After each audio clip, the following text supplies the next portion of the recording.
안녕하세요. 대한민국 좌파들의 민낯을 낱낱이 까발리는 남자 정치구단 오영우입니다. 자, 오늘 가져온 소식은 국회에 간첩을 부른 민주당 국회의원에 대해서 한번 얘기를 해보려고 해요.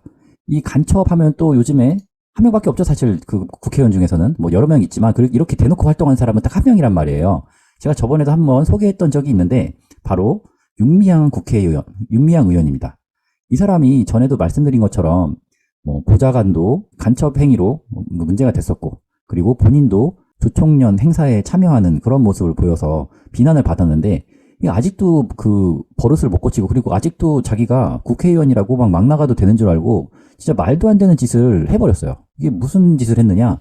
국회에서 토론회를 주최했는데 거기 나오는 이 참가자가 북한의 전쟁관을 수용해야 한다라는 취지의 발언을 했고, 거기에 참석자들이 모두 박수를 보냈다는 거예요. 그러니까 뭔가 토론회라면은 이 사람이 북한의 전쟁관을 수용해야 한다라는 발언을 했을 때 반론이 나와야 될 거 아니야. 근데 반론이 나온 게 아니라 그냥 전체 막 박수가 나온 거야. 그 말뜻은 무엇이냐? 이 토론회에 참석한 사람들은 다 똑같은 생각을 하고 있는 사람들이라는 거예요. 그러니까 이거는 토론회가 아니라 자기들 워크샵을 국회에서 한 거야. 이거 얼마나 자랑스러워. 자기들이 종북 좌빨인데 대한민국 국회, 대한민국의 중심에 들어가서 좌빨의 이념을 그냥 막 있는 그대로 막 가감 없이 그냥 말을 해버린 거야. 막 자기들 의견을 그냥, 이제 국회지만 내가, 종북 발언해도 괜찮네? 종북 발언만 해버린 거야. 어떤 말을 했느냐? 이 김광수 부산평화통일센터 하나? 뭐, 이딴 조직이 있다고 하는데 거기 이사장이래. 뭐, 꼴에 또 이사장이래. 아무튼 이사장이 뭐라고 했냐면은, 북의 전쟁관은 다들 아시다시피 정의의 전쟁관입니다. 북한의 전쟁관이 정의의 전쟁관이래. 이게 어떻게 전쟁이 정의가 될 수가 있어? 전쟁을 마다하지 않는 거죠. 영토 완정을 통해서 점령하고 평정하고 수복하겠다는 겁니다. 어쩔 수 없이 전쟁이 일어난다면, 그 통일 전쟁이 일어나 그 전쟁으로 결과의 평화가 만들어질 수 있다면 그 전쟁관도 수용해야 한다는, 그러니까 이게 무슨 말 뜻이냐? 북한이 우리나라에 전쟁을 일으켜서 만약에 남쪽을 다 점령하고 평정한 다음에 그 이후에 하나의 국가가 되어서 더 이상 전쟁의 위협이 없어져서 결과적으로 한반도는 더 이상 전쟁이 일어나지 않는 통일 국가가 되었다라고 한다면, 그건 결과적으로 평화가 오는 게 아니냐, 이런 개소리를 하는 거예요. 그러니까 적화 통일이 되어서 하나의 나라가 되면 어쨌거나 한 나라가 된 거니까 그것도 인정해야 되는 거 아니냐라는 거예요. 이게 솔직히 저는 이해가 안 되거든요. 아니 어떻게 통일을 함에 있어서 일단 통일을 안 하는 게 좋고, 지금 너무나 남북한 차이가 많이 벌어졌기 때문에 서로 완전히 다른 문화를 가진 두 나라가 통일한다는 게 사실 지금 말이 안 되고, 그리고 통일을 한다고 하더라도 평화적인 방법으로 어떻게 통일을 이뤄 나갑시다라는 게 돼야지, 전쟁을 통해서 어느 한쪽이 한쪽을 점령해서 해버리는 건 그거는 평화의 통일이 아니잖아. 그거는 그냥 점령이잖아. 누가 북한이 우리나라를 점령한다고 해서 그 북한의 정권을 인정을 하겠어요? 그때는 뭐 86 종북 좌파 인사들이나 좋아하지 나머지 시민들은 다 싫어할 거잖아. 근데 이 사람들은 그것도 평화 중에 하나라는 거야. 그러니까 이제 북한의 사상을 따르는 거죠. 그 뒤에 또 뭐라고 했느냐? 평화통일운동 조직들은 바로 이 기준에 근거해서 전투적 혹은 투쟁적 평화통일 조직으로 거듭나야만 된다는 그런 결론이 나올 수 있습니다. 이게 무슨 소리냐? 북한이 이렇게 전쟁을 일으켜서 평화가 만들어지는 것도 수용을 해야 하기 때문에 우리의 활동도 어쨌거나 전투적, 투쟁적으로 평화통일을 이룰 수 있는 조직으로 거듭나야 된다. 뭔 소리인지 모르겠는데 아무튼 이 사람들의 목소리는 그거야. 북한을 욕하면 안 된다. 북한이 하는 생각은 정당하다. 북한이 잘 생각하고 있는 거고, 그러니까 지금 윤석열 정부가 잘못했다라고 얘기를 하고 싶은 거예요. 그래서 윤미향 의원도 뭐라고 했냐면은, 처음에는 이 논란에 대해서 자기가 한 말이 아니라 패널이 한 말일 뿐이고 자기는 거기에 대해서 동의하지는 않는다라고 했어요. 하지만 이 윤미향 의원이 이 토론회를 시작하면서 뭐라고 했냐면은, 윤 정부가 반북, 멸북 정책으로 한반도의 갈등을 조장하고 있다. 그리고 이를 이용하여 미국, 일본 군사동맹이 이득을 취하고 있다라고 했어요.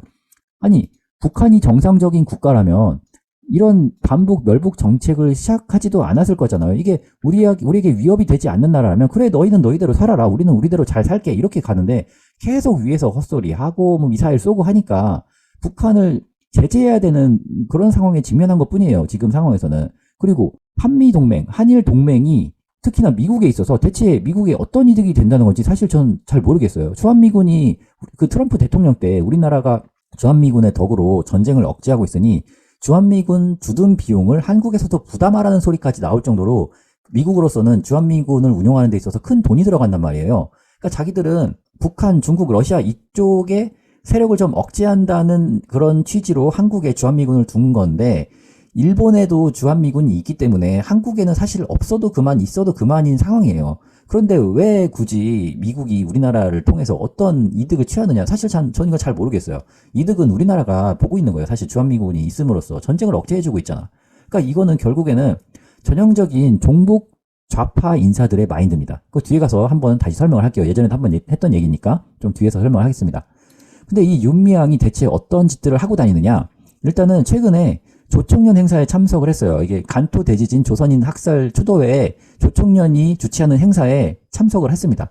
그리고 윤미향은 조총련 만날 의도도 없었다고 하면서 조총련 간부와 식사도 하고, 그러니까 북한 놈들하고 뭐 밥도 먹는 사이야. 대체 이 일반적인 국민이라면 이런 짓을 할 수가 있습니까? 이건 완전 간첩이에요, 간첩. 대체 이 국회의원을 왜 납두는지 모르겠어요. 당장 구속해서 국가보안법으로 구속시켜버려야 되는데 대체 어떻게 이렇게 활동을 하고 다니는지 정말 좀 이해가 안 갑니다. 그리고 윤미향의 전적 2개, 간첩 보좌관을 썼었죠. 윤미향 의원의 전 4급 보좌관이 국가보안법 위반 의혹으로 자리에서 물러나는 일이 있어요. 북한 인사에게 암호문을 보고했다는 거예요. 그런데 윤미향은 거기에 대해서 드릴 말씀이 없다. 그걸로 끝이야. 그리고 그냥 간첩에서 이 보좌관은 그냥 잘린 걸로 하고 끝났어. 잘린 것도 아니지 뭐. 지금 윤미향의 원래 운영하던 그 시민단체 있잖아. 거기서 일하고 있어요. 그러니까 결국에는 다 한패란 거예요, 한패. 그러니까 이 종북 좌파들이 대체 왜 이런 짓들을 하느냐. 그게 뭐냐면은 가근 전술이라는 것 때문에 그래요. 가근 전술. 전에도 한번 설명을 했던 그림인데, 갓이란 게 뭐야, 갓이. 갓은 우리 머리 위에 쓰는 거잖아. 이게 모자잖아. 근데 갓을 그냥 머리 위에 쓰는 게 아니라 끈으로 이렇게 묶는단 말이에요. 그러니까 이 갓끈은 결국에는 미국과 일본을 상징해요. 그러니까 갓끈은 한쪽만 끊어져도 이 갓이 벗겨져 버린다라는 취지에서 갓끈 전술이라는 게 만들어진 거고, 이거는 김일성이 주창한 전술이라고 해요.